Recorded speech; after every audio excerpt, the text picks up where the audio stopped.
आज की शिवसेना रैली में जो घटनाएं हुई उस पर आपके क्या विचार है?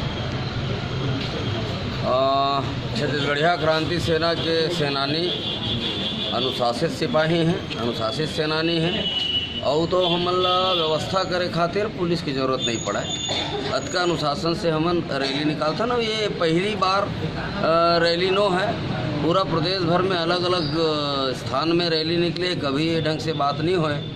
लेकिन यहाँ राजनीतिक विद्वेषवश भारतीय जनता पार्टी बेरोजगार हो गई, तो छूट भैया राजनीति करे के चक्कर में एक छत्तीसगढ़िया लड़का ला मोहरा बना करके हमारे सेनानी मन के खिलाफ में FIR दर्ज करा है।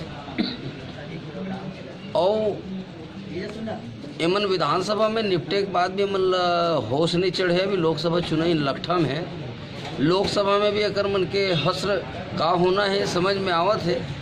छत्तीसगढ़िया मन आपस में लड़वाए के एकर मन के जिन पुराना षड्यंत्र है। हम तो हमार छत्तीसगढ़ के लोग परब तिहार ला माने खातिर सकलाए हैं और तिहार में मारपीट जुमा झटकी नहीं हुए। बातचीत थोड़ा बहुत हो जाते, लेकिन वो बात ला बतंगड़ बना करके प्रस्तुत करना, एकर मैं विरोध करता हूँ, एकर निंदा करता हूँ।